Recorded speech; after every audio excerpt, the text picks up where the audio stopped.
Hello, and welcome to today's live reading of Daring Ceri by Morgana Bevan, presented by Itsy Bitsy Book Bit.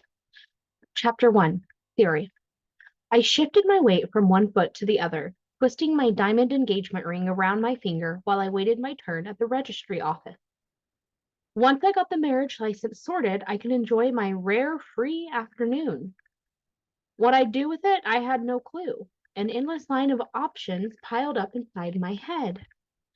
A new dance film had just released that Richard refused to watch with me. I didn't really like the idea of going to the cinema alone, but at least I'd get to see it. And I'd almost definitely leave with the deep-seated urge to dance. Then I could stop by the dance studio after. When I finally reached the clerk, her fingers flew over the keys in a flurry as she double-checked the records on her outdated monitor. Seconds after she started, her fingers froze, and something inside of me twisted. Something's wrong. Her brows pinched together and her lips puckered, twisting that knife of concern deeper. When her eyes lifted to meet mine, I tensed. Miss Daniels, there seems to be a problem. She turned the monitor to face me and pointed at a blurry license. According to this, you're already married. My heart stopped. Married? That was impossible. Someone must have made a mistake. But then my eyes narrowed on the signatures, my own and a sickeningly familiar name next to it. I can give you papers to file the divorce, but as you'll understand, I can't issue a marriage license until this is dissolved. I vaguely remembered ending up in Fiji with Alex one summer, getting stupidly drunk, but I didn't know we were married, let alone that it would be legally binding. We must have been, I don't know, 21? 8 years had passed at least since I'd last laid eyes on the man. How could Alex do this to me? And what would happen to my life now that I was legally bound to him? What would Richard say? I sat in my car, staring blankly at the steering wheel. I couldn't tell Richard, not if I wanted a chance of maintaining the life I'd painstakingly built. He'd lose his shit. No, I needed to handle this. With trembling hands, I pulled out my phone and searched for Alex on social media, something I hadn't done in years. It used to be a daily habit until Fiji, come to think of it. After I got back, I decided to stop torturing myself, keeping track of him and all the models he was pictured with. A video of him in a familiar bar loaded, posing in a familiar hallway plastered in rock magazine covers, pointing at one with his band. The timestamp marked the post an hour old. Of course, a millionaire musician would be hanging out in a bar in cafes on a Saturday afternoon. Only us people like me had to work. Why was he even in Cardiff? He'd lived in LA for 11 years, pretty much ever since we broke up. He left for the headlining tour and never came back, unless it was to talk me into some whistle-stop holiday that I'd never been able to make myself refuse. He wouldn't make it easy. Nothing ever was with him. But the timing, that had to mean something. Still, no matter how serendipitous his being in Cardiff right when I needed him was, some part of me would always be the naive, lovesick 17-year-old he left. And that lovesick girl had a major problem. She couldn't see him for the wolf he was. It would be far too easy to let him sweet talk me, to fall into old habits. I needed to be prepared to push all of the good memories away, to push him away, and take what I wanted for once. No way in hell would I let him stand in my way when I was so close to getting everything I wanted, the life I deserved. I took a deep breath and stilled myself for what I had to do. I put the car in gear and headed towards the pub. By the time I got across Cardiff, there was no free tables, and the line at the bar stood 3 people deep. The football crowd had well and truly turned out for the weekend game. Not that any of it mattered. I wouldn't find the bright side out in the open. No, they were far too recognizable now. I pushed through the crowd, trying to be as gentle and polite as I could, but my patience ran out when 5 minutes ticked by and I'd barely cleared half the room. A chorus of grumbling followed me as I picked up my pace and liberally used my elbows, but I made it to the hallway tucked in beside the bar. For a second, I could breathe again, but my relief died before it could fully form. 2 guys in suits blocked my path, arms crossed in a way that brooked no argument. That's new. The one on the left was a hulking ginger, his beard doing little to hide the smirk tugging at the corners of his mouth as he eyed me. His companion was taller still, with dark hair and eyes that skimmed over me with bored indifference. Something about his gaze suggested he judged everyone by appearance alone, and mine had already been found wanting. I stifled a groan. At least the ginger seemed to find this whole affair entertaining. His companion looked ready to toss me out with the rubbish. Anger simmered in my veins, fueling my resolve. However long it had been, their guards were no match for my determination to take back control of my life. I would see Alex if I had to move heaven and earth and all the overstuffed suits that came with them. Bathrooms are to the right, the ginger one said, his Scottish brogue tinged with amusement. My brow furrowed as he gestured towards the main bar before crossing his arms again. Granted, I hadn't looked at myself in a mirror since leaving the house this morning, but surely anyone with even a lick of sense could see the anger hardening my expression. Instead, he stood there smirking like I was the best entertainment he'd seen all day. Tell me where to stick his condescending smile. Tell him where to stick his condescending smile and get on with it. As appealing as the idea seemed, I didn't do that anymore. I had a handle on my temper now. I'm here to see Alex, I said. The Scot gave me a once-over, his brows climbing. Hate to break it to you, love, but you're not his type. I bit back a biting retort. Just tell him Ceri's here to see him. The Scot chuckled. Sorry, sweetheart, Mr. Thomas doesn't take unscheduled visitors. His manager would have my head if I just let anyone back there. Mr. Thomas? I tried not to snort at the ridiculousness of it, but it was hard. I'm not just anyone. We're old friends. I kept my tone indignant but calm for now. He eyed me doubtfully. Even if that were true, Alex has particular tastes in women, and you don't fit the bill. His gaze tracked down my body again. For one, you're far too leggy. My hands clenched into fists. You have no idea what you are talking about. Tell Alex that Ceri needs to speak with him now. He smirked. I doubt he'd care. I suggest you run along before you cause a scene. I stepped closer, meeting his glare with one of my own. The only one causing a scene here is you. Tell Alex I'm here, or You'll what? He scoffed. Stamp your foot some more? I've dealt with groupies far more intimidating than you, sweetheart. Groupies? He thought rage boiled up inside me at his arrogance and the insinuation that I would ever throw myself at a musician because of their fame. Apparently, I couldn't get rid of the one I had. Maybe if you were better at your job, you'd know I'm not some obsessed fan. I'm his bloody wife. A familiar voice spoke from behind him. Wife? I peered around the bodyguard to see Alex standing there, completely stunned. He looked the picture of a successful rock star. If your image included a man over 6'3", wearing ripped skinny jeans and band shirts that he'd almost certainly owned since we were in high school. When we first got together, he was the typical skinny musician. Over the years, his lanky body had filled out. I wasn't delusional. I knew the bastard would be just as hot as when we'd parted, but couldn't time have made him a little less attractive to me? The guard whirled around, his confused gaze darting between Alex and me. Have you been holding out on me, pal? Alex's brow furrowed, his eyes never leaving my face. I haven't the faintest idea what she's on about either, Brody. I bristled at the way he spoke, as if I weren't there, but held my tongue. After so long, I couldn't tear my eyes away from him. The picture of a man who just rolled out of bed after a good fuck. You're saying you two aren't, Brody gestured between us, struggling for words and tearing my attention away from ogling Alex's body. No, Alex insisted. Say it with a little more conviction, Brody snorted. Well, this is one for the books. How'd you manage to misplace an entire wife? I didn't misplace anyone. His eyes collided with mine, searching for answers. It's a joke, isn't it, Seth?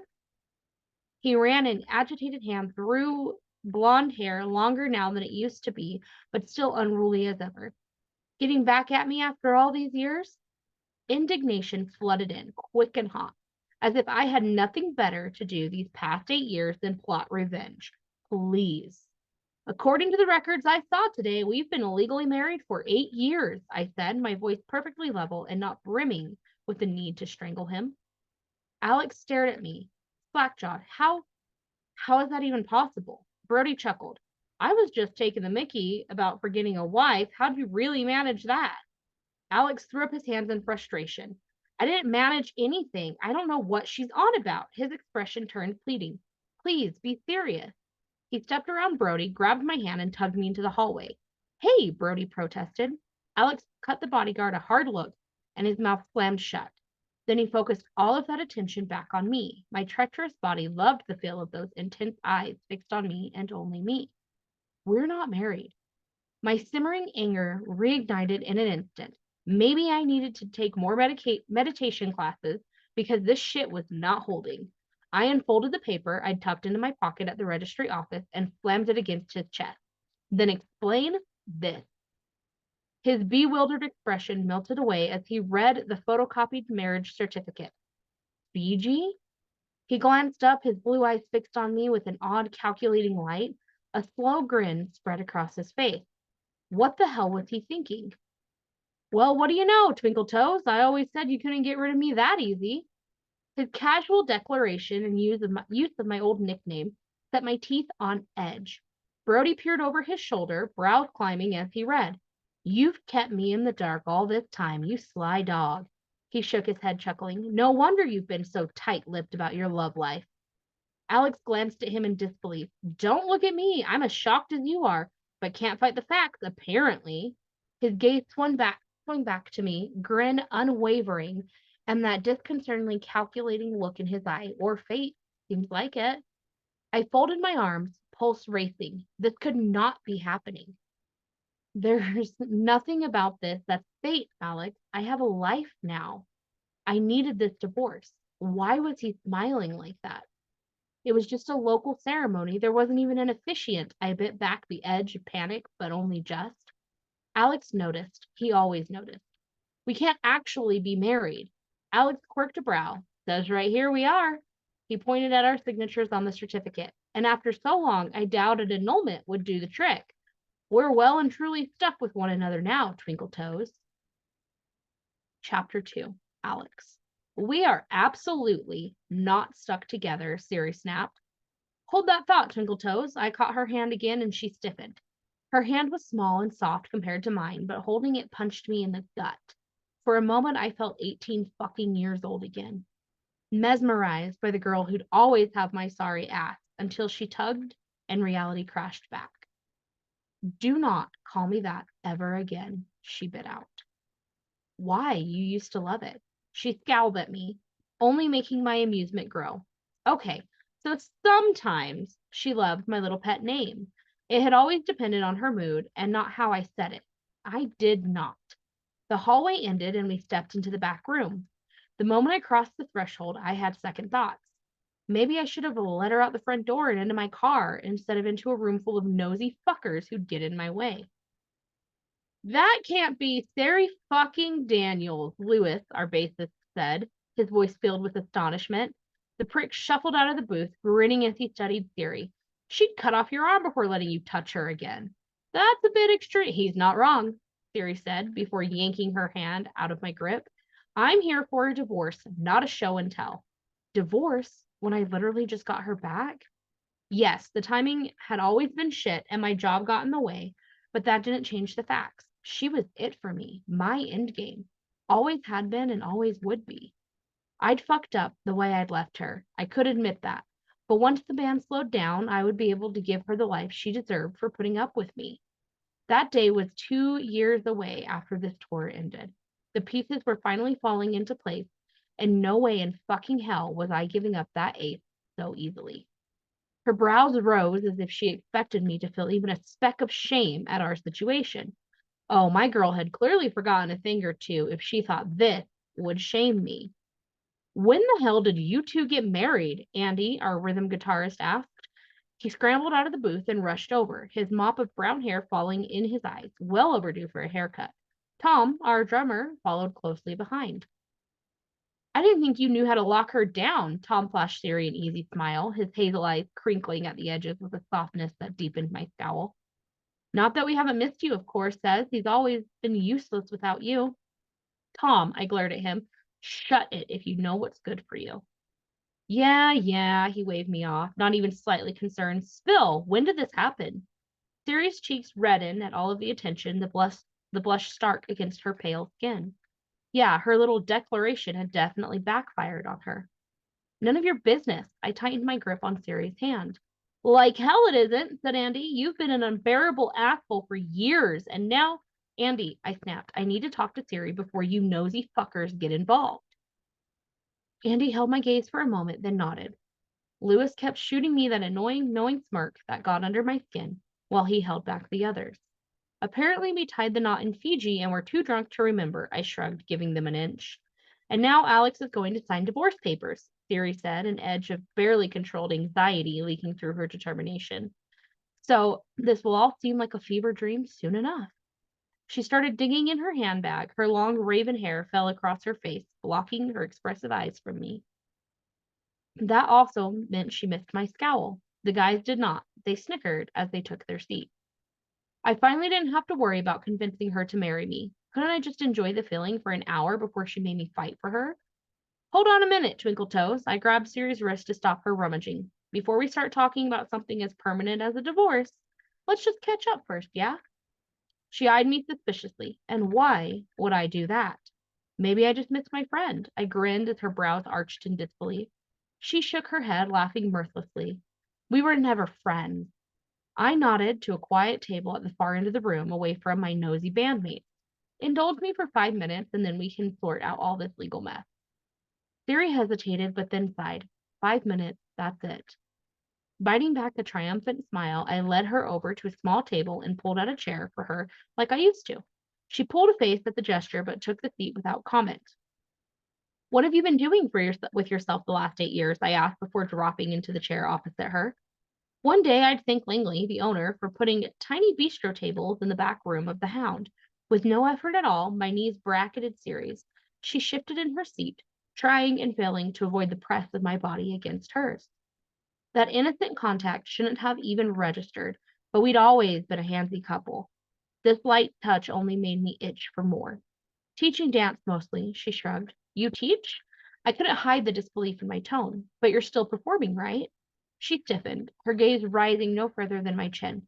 I needed a steady income. She made a concerted effort not to meet my gaze. I didn't know where to start, but I couldn't take being this close to her and not having her eyes on me. I ducked my head, forcing her to catch my eye. This tame version of Ceri felt foreign. The girl I knew would never settle for steady. She swore she'd never teach. Her gray eyes flashed and her lips twisted in a scowl. Well, people change. Like fuck they changed that much. I couldn't even count the number of times I'd had to hold her still after performance because she couldn't stop moving. Or the number of times I've given up and fucked the adrenaline out of her. That person would never quit, not without bearing a piece of herself. Before I could say any of that, Lewis stopped at our table wearing that shit-eating grin. I'm braving the bar. Either of you need a drink? I shouldn't, Ceri said. You can't walk back into our lives after years away and not expect us to want to celebrate. I know you have issues with this asshole. Lewis hooked a finger in my direction. But come on, says. One drink.